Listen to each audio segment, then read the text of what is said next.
But at the end of the day, he'd never get charged or go to prison.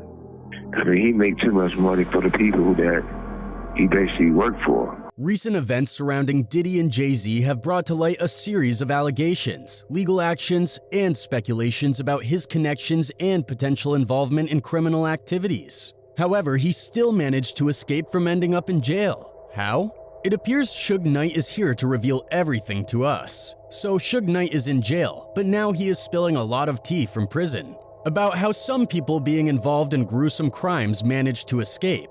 This is even more juicy in light of recent scandals that have hit Diddy. In a recent scandal, Diddy became embroiled in grave accusations, including claims of misconduct and assault. Adding to the shock was the revelation that his ex-girlfriend Cassie was the accuser. Reports indicate that Cassie initiated legal action against him, but Diddy adeptly employed a legal strategy, skillfully avoiding the lawsuit.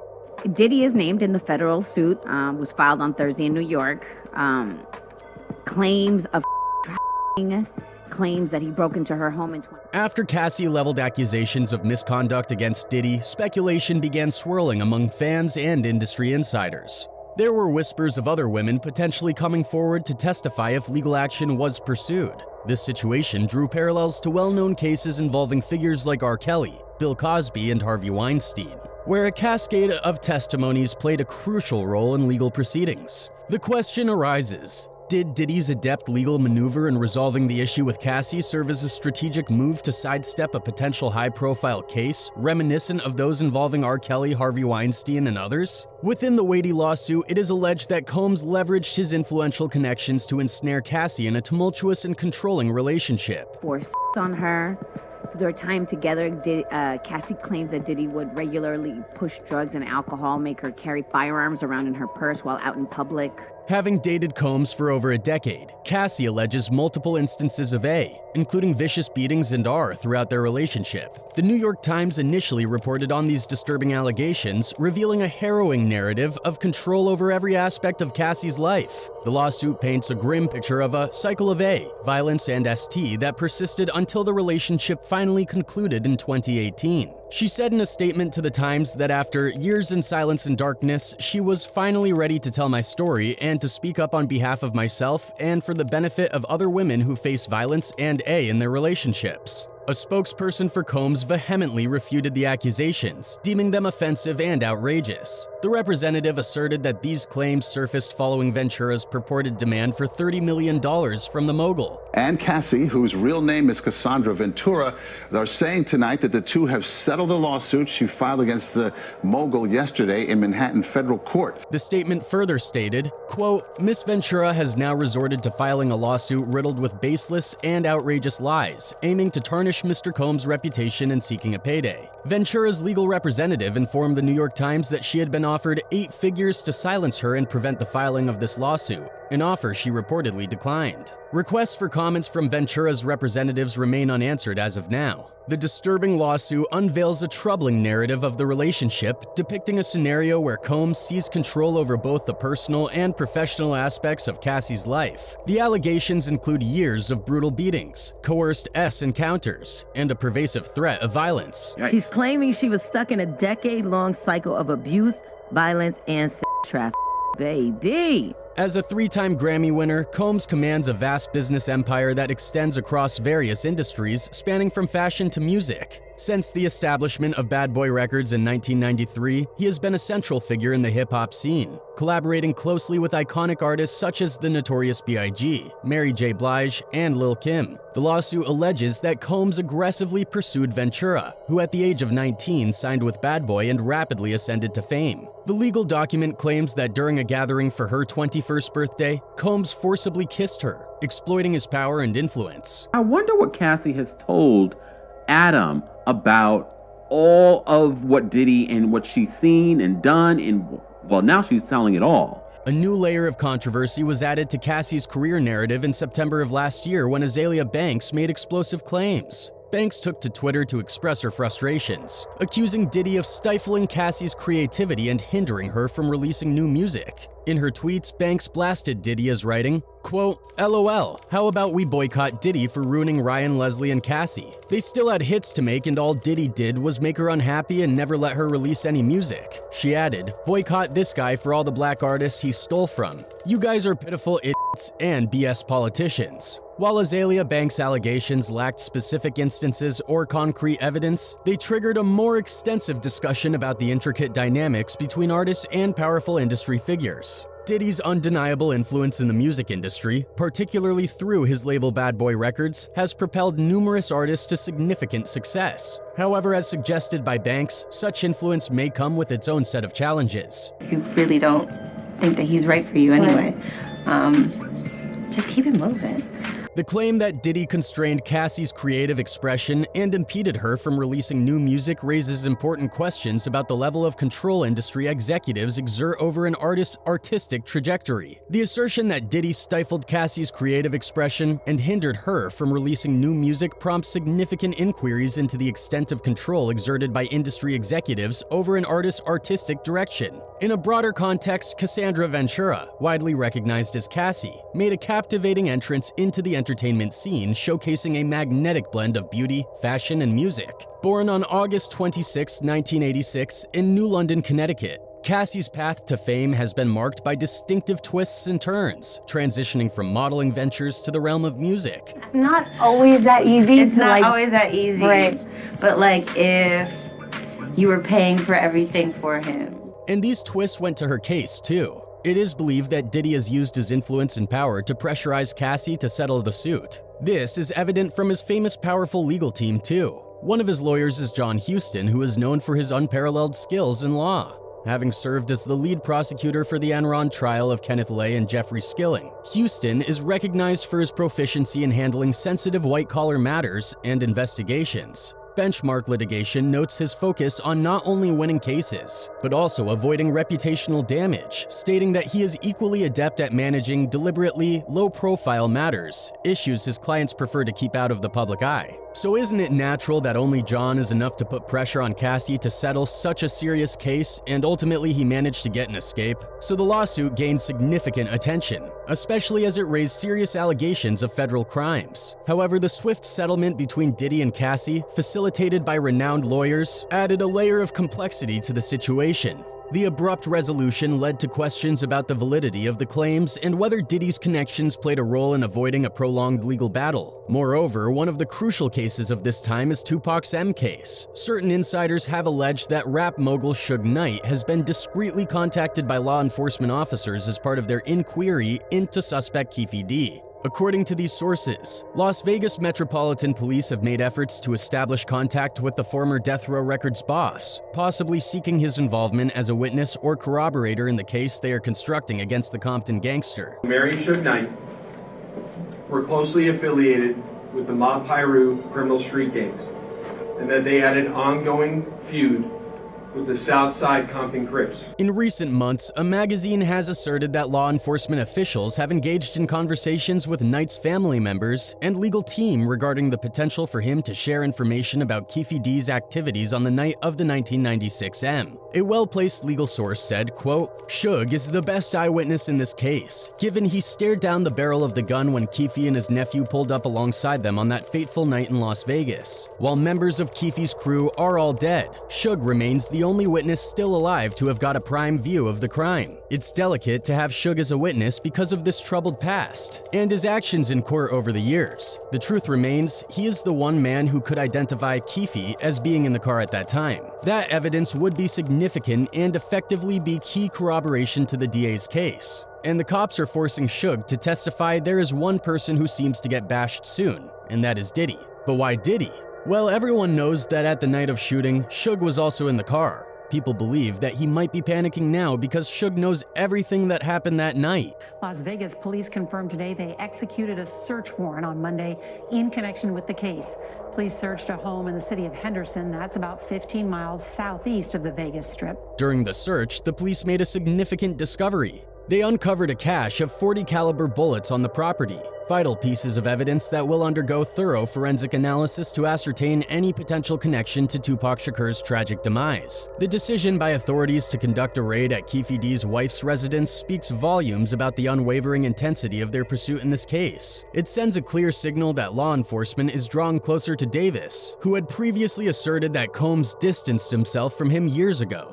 These unfolding developments suggest that Keffe D's revelations could have far-reaching implications that extend beyond his own involvement in the crime. This is video just into our newsroom of that response last night.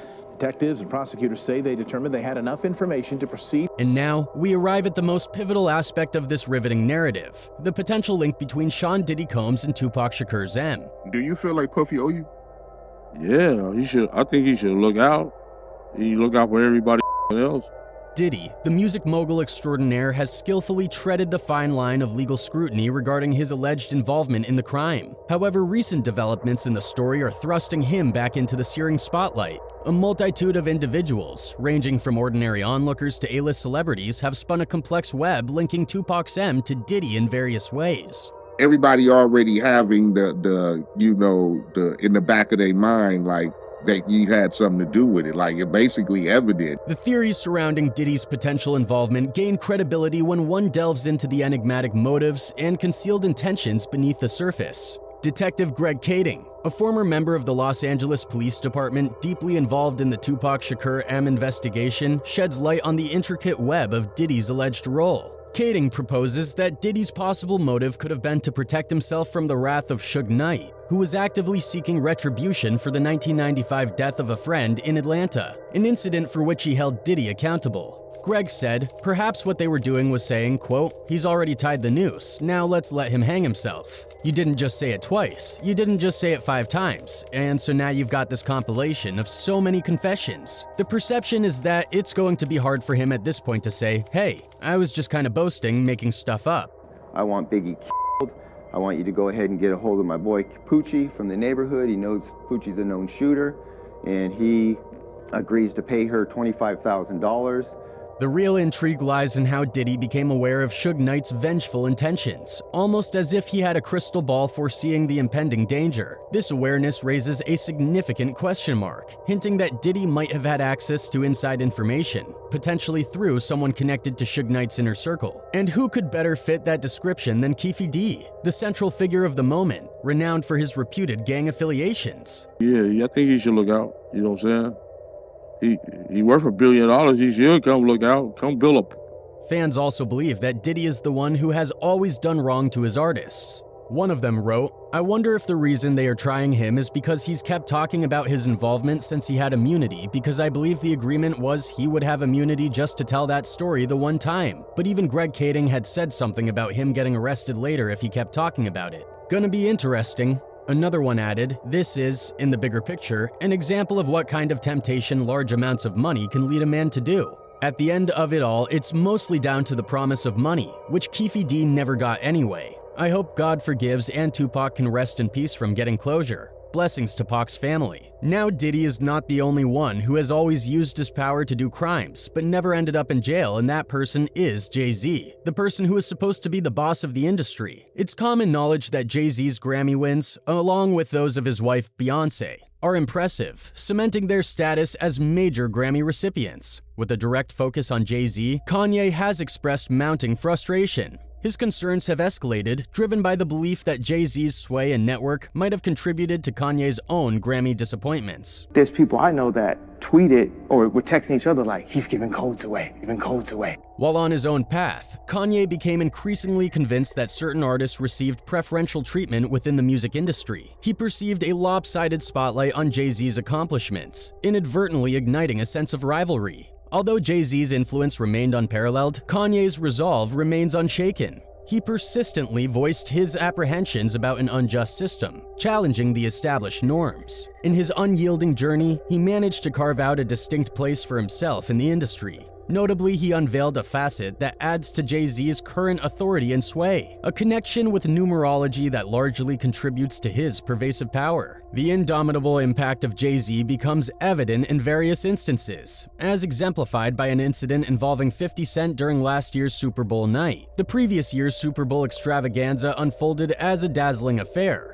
Amidst all that, 50 Cent commanded the stage, sharing it with his preferred fellow rappers like Eminem, Snoop Dogg, and Kendrick Lamar. The already charged ambience gained an extra spark as Mary J. Blige herself made a stunning appearance, collectively creating an electrifying and memorable performance. During a recent chat with Big Boy's Neighborhood, 50 Cent shared interesting details about what's been happening since last year. Even though both 50 Cent and Jay-Z are big names in hip-hop, they've never been really close friends. 50 Cent hinted that Jay-Z might have purposefully left him out of the 2022 Super Bowl halftime show ad. This new information shows us that their relationship has some interesting layers, given their powerful positions in the music world. Fifth said, "I got the call before the Pepsi ad went up. I wasn't in the ad because of Jay-Z and them putting it together." The rapper was then asked if his exclusion from the ad was intentional. "No, I think that they were saying that the NFL had some issues with me. I don't know what those issues are," responds 50. "What is the issue? You see what I'm saying?"